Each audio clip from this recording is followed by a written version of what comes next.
Nous allons aujourd'hui poursuivre cette série, on va la terminer dimanche prochain, cette série que nous avons intitulée « Libre ».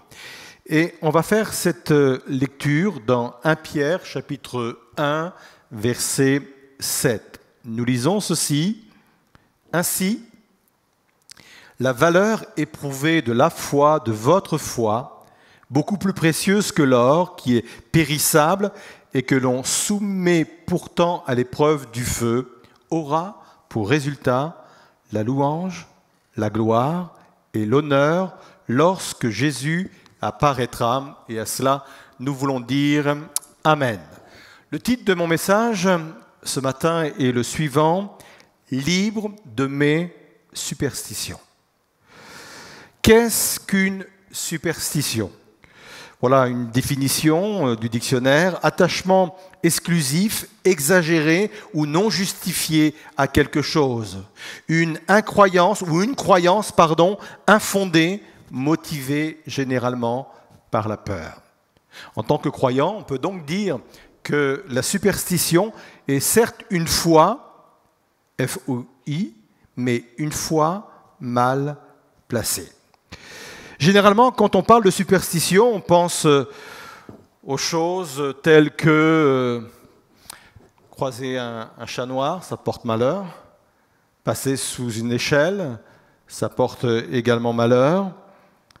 Tirer le chiffre 13, être 13 à table, ça porte également malheur. Briser un miroir, et j'en passe parce que ces superstitions sont extrêmement nombreuses. Mais fort heureusement, face à cela, il y a aussi nos talismans, nos grilleries. Et il suffit d'avoir sa patte de lapin, par exemple. Il suffit de jeter du sel par-dessus son épaule. Il suffit d'avoir un vêtement fétiche, un vêtement avec lequel on peut remporter des victoires ou signer des contrats, si c'est dans le domaine professionnel. Avoir un numéro fétiche, bref. Quand on parle de superstition, bien entendu, on pense à tout cela. Je pense qu'en règle générale, les chrétiens sont assez au clair sur le sujet. Comme pouvait le dire quelqu'un avec beaucoup d'humour, moi je ne crois pas à la superstition, ça porte malheur.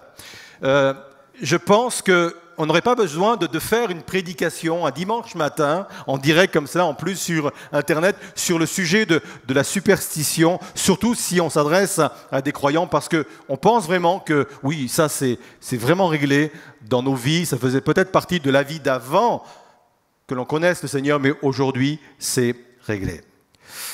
Alors bien sûr, si j'en parle, c'est parce que je pense que ce n'est pas tout à fait réglé. On a lu un instant dans notre texte initial d'une foi éprouvée, d'une foi épurée, de laquelle il faut retirer toute impureté, tout déchet. Et je pense sincèrement que la superstition peut venir s'immiscer dans notre foi. Et que notre foi a besoin d'être épurée de tout état d'esprit ou tout esprit de superstition. Alors bien sûr, on va développer cela tout au long de cette méditation. On va se poser cette question, pourquoi est-il important de retirer de nous tout esprit de superstition ? J'ai 3 réponses. J'espère pouvoir aller jusqu'au bout, mais je vous en assure 2, mais on essaiera de voir la 3e également. La première réponse, c'est parce que nos actes de dévotion, et par dévotion, j'entends la prière, la lecture de la Bible, le service, l'engagement pour le Seigneur, parce que nos actes de dévotion peuvent devenir des actes de superstition. Deuxièmement, parce que la superstition nous maintient dans la crainte. Et troisièmement, parce que nos superstitions donnent de la force aux choses. Voilà les 3 réponses pour lesquelles il est important de retirer tout esprit de superstition. Donc la première, pourquoi ? Parce que nos actes de dévotion peuvent devenir un acte de superstition. Et pour cela, on va aller faire un petit tour dans l'Ancien Testament, une histoire où le peuple d'Israël va se trouver confronté aux Philistins. Et les Philistins, c'est le peuple ennemi du peuple de Dieu.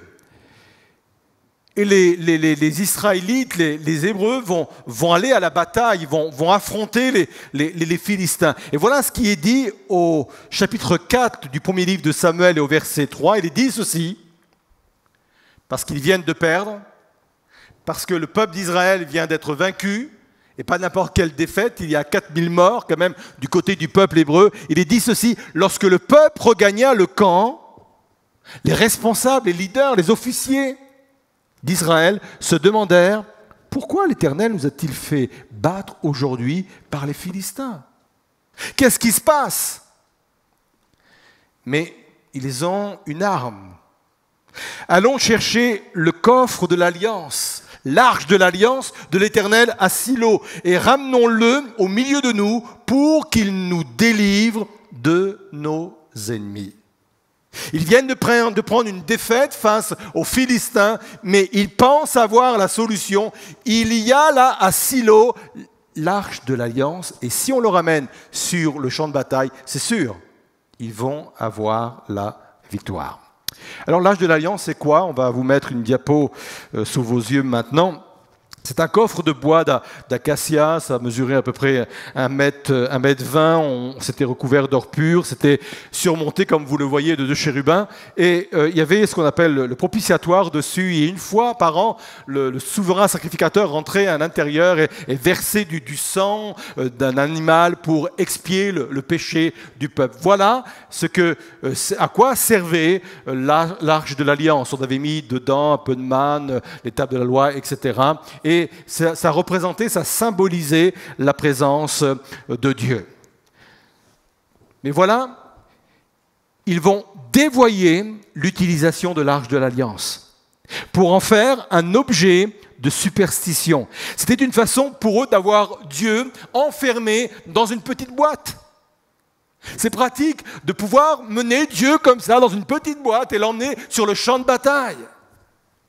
Alors quand les envoyés sont revenus de Silo et sont arrivés sur là où il y avait la guerre, le peuple d'Israël s'est mis à crier. C'était des cris de réjouissance, des cris qui annonçaient la victoire. Ils ont crié tellement fort que la Bible nous dit que la terre s'est mise à trembler.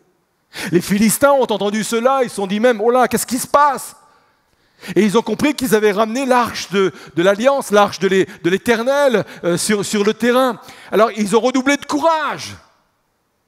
Et ils sont venus à nouveau affronter le peuple de Dieu sur le champ de bataille. Et voilà ce qui est dit, chapitre 4, verset 10. Les Philistins livrèrent bataille et Israël fut vaincu. Vous avez remarqué ? Dieu, il ne s'étend pas sur les détails, parce que pour lui, c'était joué d'avance. Chacun s'enfuit dans sa tente, et ce fut une très lourde défaite. Israël perdu, en plus des 4000 d'avant, 30 000 hommes. De plus, le coffre de Dieu fut pris par les Philistins, et les 2 fils d'Éli, Ophni et Phiné, moururent. Mais pourquoi, Seigneur? On avait pourtant l'arche de l'Alliance avec nous et je pense que cette arche de l'Alliance aurait pu nous assurer la victoire. Ce que Dieu avait mis en place pour l'organisation du culte des Hébreux était devenu un sujet de superstition, un objet de superstition. De la même façon, nos actes de dévotion.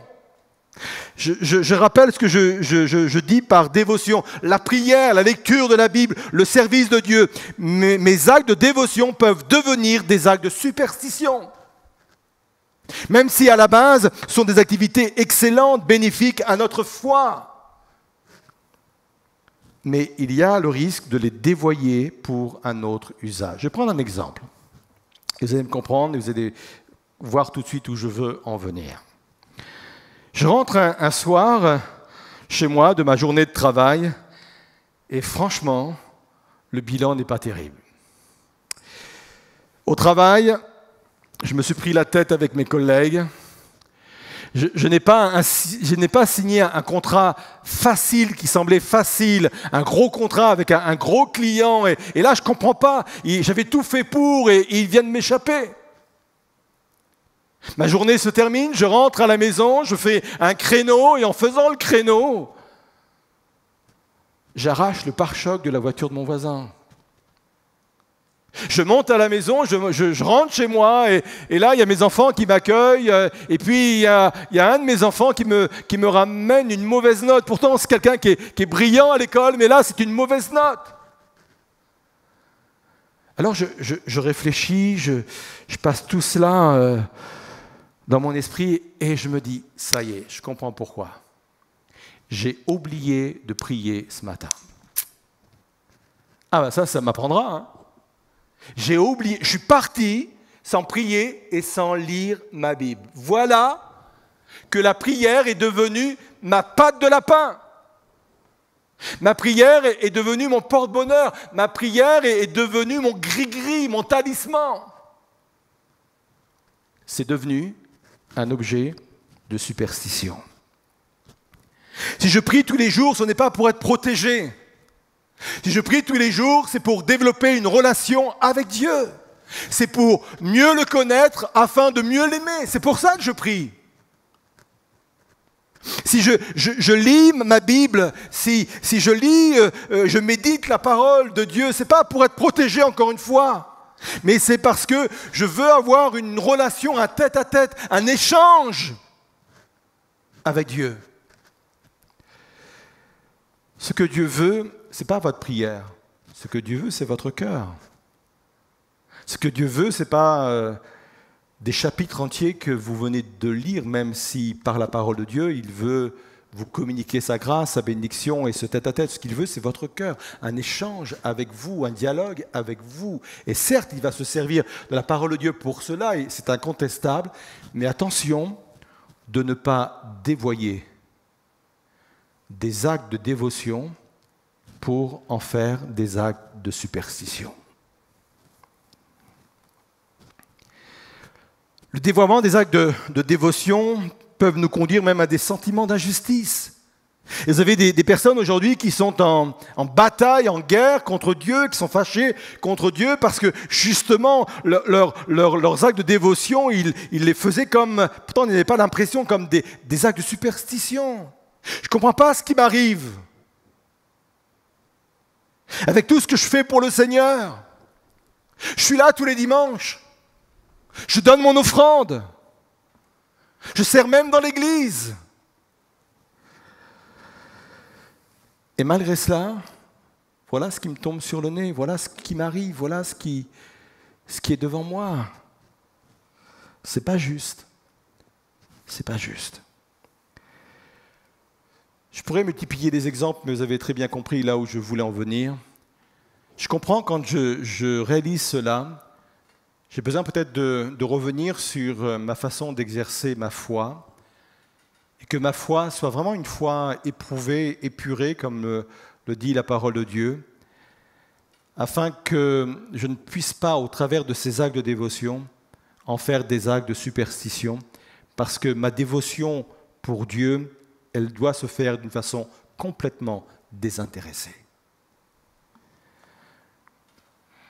Alors à la question, pourquoi est-il important de retirer de nous tout esprit de superstition? Donc premièrement, parce que nos actes de dévotion peuvent devenir des actes de superstition. Et deuxièmement, parce que la superstition nous maintient dans la crainte.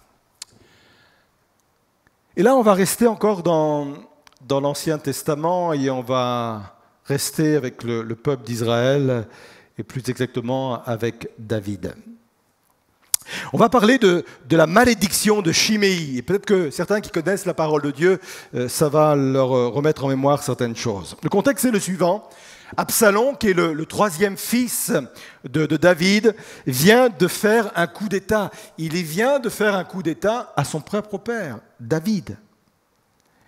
Il a réussi à gagner le cœur du peuple et en faisant de la politique, mais dans le sens le plus détestable du mot. Il a montré une duplicité, et comme cela, il a réussi à vraiment entraîner le peuple avec lui. Et David, son père, est obligé de fuir pour sauver sa vie. Et il part avec une poignée de fidèles. Et pendant qu'il part avec une poignée de fidèles, voilà qu'ils vont rencontrer un homme qui s'appelle Chiméi. Et on va lire ensemble. 2 Samuel chapitre 16, verset 5. Voilà ce qui est dit. Chiméi, fils de Guéra, qui était du même clan que Saül, sortit de ce village et se mit à maudire David. Il lui lançait des pierres ainsi qu'à ses ministres, malgré la foule et les soldats qui marchaient à droite et à gauche du roi. Il le maudissait en criant « Va-t'en, va-t'en, vaurien, assassin ! Le Seigneur te punit de tous les meurtres que tu as commis à l'égard de la famille de Saül. » Et Saül, c'était le roi qui était avant David. « Tu as volé la royauté à Saül. Et c'est pour cela que le Seigneur l'a donné à ton fils Absalom. Et toi maintenant, tu es dans le malheur car tu es un assassin. » Et à côté, il y a les fidèles de David. Il y a Abigail qui est là, dont la mère s'appelait Souria. Il dit « Dites au roi, majesté !» Et les mots sont forts. « Ce chien crevé, excusez-moi, c'est la Bible qui le dit, ne va pas te maudire plus longtemps. Laisse-moi aller lui couper la tête. » Abigail répondit, le roi, « Mais de quoi vous mêlez-vous, toi et ton frère Joab? Si cet homme me maudit, parce que le Seigneur lui a ordonné de me maudire, personne ne peut lui reprocher. D'ailleurs, ajouta David à l'intention d'Abigail et de tous ses ministres, lorsque mon propre fils, cherche à me faire mourir, il n'est pas étonnant que ce Benjamite, lui aussi, agisse ainsi. Laissez-le tranquille, qu'il me bénisse, si le Seigneur lui a ordonné. Peut-être que le Seigneur verra mon malheur, alors il changera sa malédiction en bénédiction. On va développer, mais retenez bien ceci. Ton existence ne dépend pas de ce que les gens disent sur toi. Mais ton existence dépend de ce que Dieu dit et proclame sur ta vie. Ça, c'est la base. Il faut l'entendre, il faut le comprendre. Et c'est ce qu'est en train de dire David à Abigail qui veut le défendre. Mais laisse-le tranquille. Qu'il me maudisse si le Seigneur lui a ordonné. Peut-être que le Seigneur verra mon malheur. Alors, il changera sa malédiction en bénédiction. Dieu n'est pas en train de dire, comprenez bien, ou plutôt David n'est pas en train de dire que Chiméi est en train de parler de la part de Dieu, de la part de l'Éternel, que c'est vraiment une parole de malédiction que l'Éternel a mise sur David. Je crois même que David ne croit pas un seul instant à cette parole de malédiction. Mais il dit, même à l'extrême, si c'est le cas, eh bien Dieu est souverain. Et David démontre ainsi sa dépendance et sa confiance en Dieu, confiance en sa justice et confiance en sa providence. Il n'est pas affecté, il n'a pas peur de cette parole de malédiction que cet homme a mis sur sa vie. D'ailleurs, plusieurs commentateurs disent que c'est dans ce contexte-là, juste après cela, qu'il va écrire le psaume 23, et plusieurs connaissent bien sûr ce psaume où David dit « Mais l'Éternel est mon berger, je ne manquerai de rien ». Il va même dire, il conclut comme ça, « Oui, le bonheur et la grâce m'accompagneront tous les jours de ma vie ». Pourquoi je mets cela devant vous pour parler de la peur et de la crainte que suscite la superstition? C'est parce que je le fais rarement, je n'aime pas dénoncer des mauvais enseignements, mais il faut qu'on en parle quand même ce matin parce que je trouve que c'est présent vraiment dans nos milieux chrétiens. Il y a tout un enseignement qui favorise cet esprit de superstition. Il faudrait, à entendre certains, briser toute parole qui serait prononcée sur nos vies de malédiction. Et si on ne brise pas ces paroles, eh bien, ces paroles de malédiction vont s'accomplir sur nos vies. C'est ce que veut faire Abigail quand il dit « laissez-moi ou laisse-moi lui couper la tête ». Il avait l'idée d'ôter la force de la parole de malédiction qui était sortie de cette tête qu'il voulait couper, de cette bouche. David s'y oppose. Et il va même le faire d'une façon assez virulente. Mais de quoi vous vous mêlez?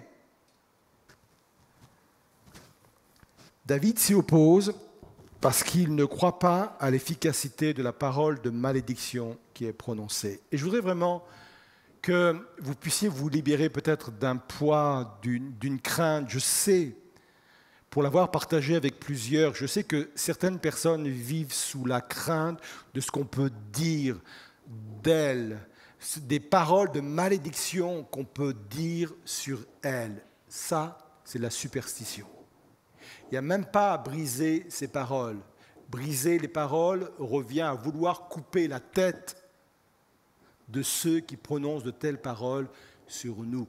Il faut avoir cette attitude de David qui dit « Mais ma vie, elle ne dépend pas de ce que les autres disent sur moi. Ma vie, elle dépend uniquement de Dieu. Ce que Dieu a proclamé, ce que Dieu a dit. C'est tout. Je n'ai pas à mettre de foi, et on va en parler à l'instant, je n'ai pas à mettre de foi dans ces paroles négatives. Je n'ai pas à mettre ma foi en cela. De la même façon, vous avez des personnes qui disent qu'il ne faut surtout pas dire qu'on est malade. Parce que si on dit qu'on est malade, on proclame la maladie sur nos vies, et c'est sûr, on ne va pas s'en sortir. J'ai aucun problème à dire que je suis malade quand je suis malade. J'ai aucun problème à aller voir un médecin en disant « Docteur, cher docteur, je suis malade ». Je ne suis pas en train de proclamer une maladie sur ma vie, je suis simplement en train de faire le diagnostic de ce qui se passe en moi. Par contre, si je proclame que je ne vais pas m'en sortir, là c'est différent.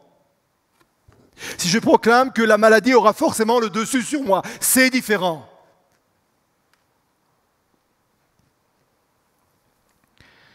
J'ai pris ces exemples, mais j'aurais pu en prendre d'autres pour étayer le fait que l'esprit de superstition nous conduit dans la crainte. Et si tu es un chrétien craintif, peut-être qu'il faut que tu cherches dans ta foi tout ce qui est venu s'émisser comme esprit de superstition. Parce que Dieu nous a appelés, comme on le dit depuis le début de cette série, à la liberté. C'est ce à quoi nous sommes appelés. Je vais voir le dernier point assez rapidement. Il est important de retirer de nos vies tout esprit de superstition parce que nos superstitions donnent de la force aux choses. Je lisais cette semaine plusieurs articles, je travaillais cette méditation et je lis beaucoup quand c'est comme cela, j'essaye de m'inspirer de ce qui est écrit sur le sujet. Et je lisais l'histoire d'un taxi qui avait peut-être 30 années d'expérience, 30 années de profession. Et pendant ces 30 années, il n'a jamais eu d'accident parce que son chapelet était accroché à son rétroviseur à l'intérieur de la voiture. Pendant 30 années. Puis un jour, un ami est venu dans la voiture, a vu ce chapelet, l'a retiré ne serait-ce que quelques secondes et l'a remis ensuite à sa place. Et cet homme dit, eh bien, dans la semaine qui a suivi, j'ai eu un accident. Voyez qu'il y a quelque chose qui se passe avec ce chapelet dans la voiture. Il y a un principe. La foi que nous mettons dans les choses négatives a un certain pouvoir. C'est pour ça que je n'ai pas de problème pour dire que je suis malade. Je n'ai pas de problème quand on me dit même des paroles négatives. J'ai entendu sur ma propre vie des paroles de malédiction. On m'a dit littéralement, je vous maudis. Mais ce n'est pas un problème. C'est un problème si je mets la foi dans ces paroles négatives. C'est un problème si je mets ma foi dans le fait que je n'ai pas à sortir de ma maladie. Mais au-delà de cela, je n'ai pas à craindre. Je n'ai pas à craindre Par contre, si je mets ma foi, la foi que nous mettons dans les choses négatives ont un certain pouvoir. C'est pour cela qu'il faut retirer toute cette superstition. Si je crois à la puissance de ces paroles, oui, je risque de passer une mauvaise journée. Si je crois que le fait que je n'ai pas prié ce matin va impacter ma journée, c'est sûr, ça va impacter ma journée. La Bible dit dans Job 3, verset 25, « Ce que je crains, c'est ce qui m'arrive, et ce que je redoute, c'est ce qui m'atteint. » Alors par cet esprit de superstition, ne donnons pas de pouvoir aux choses, ne donnons pas de pouvoir aux événements. Bien sûr, on pourrait encore développer toutes ces choses, mais je ne le souhaite pas. Je vais simplement conclure avec une dernière pensée. Restez encore avec moi, puisque c'est important de pouvoir voir ces choses-là.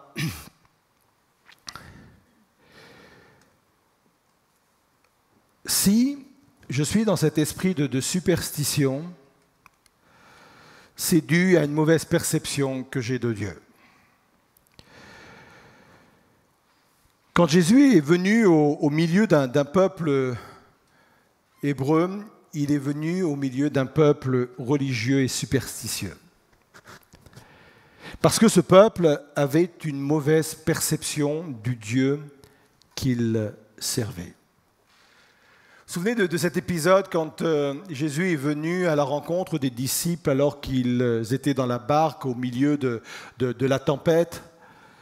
À un moment donné, ils ont pris Jésus pour un fantôme. Vous savez, c'est pas pour rien. Hein. Ça vient mettre le doigt sur le fait que dans la pratique de la religion de l'époque, il y avait beaucoup de superstitions. Et quand on creuse, je ne peux pas développer aujourd'hui, mais quand on creuse davantage, on s'aperçoit que c'était dû à une mauvaise perception, connaissance de Dieu. C'est pour cela que quand Jésus est venu, le principal de son ministère a été de nous dire et nous présenter qui était Dieu. Jean 17, verset 26, il est dit ceci, « Je leur ai fait connaître ton nom et je leur ferai connaître afin que l'amour dont tu nous as aimés soit en eux et que je sois en eux. » De quel nom il est question ici? Quand je lis le contexte, et j'ai eu l'occasion d'enseigner sur le sujet, il est venu révéler au peuple une facette de Dieu qu'ils n'avaient pas, Dieu comme étant leur Père. Et là, ça change tout. Dieu, ce n'est pas simplement un élément extérieur assez loin, qui est vraiment loin de se mettre en peine pour moi, simplement un créateur qui ne fait que créer les choses et qui a pris du recul par rapport aux créatures que nous sommes. Dieu est notre Père. Et quand on a la révélation de Dieu comme Père, ça change beaucoup de choses dans mon rapport à lui. C'est déjà un moyen de retirer, d'extirper de mes pratiques tout esprit de superstition. Ma relation à un Dieu peut créer la superstition. Ma relation à mon Père, il n'y a pas de place pour la superstition. Bien sûr, mon Père est Dieu. Bien sûr, je le considère comme Dieu. Mais s'il n'est qu'un Dieu comme cela, lointain, un Dieu au même titre que les autres dieux, ça va créer de la superstition. Mais mon Père, ma relation avec mon Père, c'est une relation de cœur. C'est une relation de confiance. C'est une relation où je crois la justice comme étant possible. Alors oui, je veux faire cet examen. Je veux avoir cette foi épurée. Je veux grandir dans ma relation avec Dieu en étant libre de toute superstition. Peut-être que ça va susciter des choses en vous. N'hésitez pas à prendre contact avec moi. N'hésitez pas à me dire vos incompréhensions. N'hésitez pas à me dire les points qui aujourd'hui vous mettent encore dans la crainte. Peut-être des pratiques anciennes. Mais nous souhaitons être ce matin libres, complètement libre de toute superstition. Ce dont nous avons besoin, c'est d'une foi épurée, d'une foi équilibrée, mise dans la puissance de Dieu en notre faveur. On va se joindre à ce chant. Que Dieu vous bénisse, que la grâce de Dieu vous accompagne.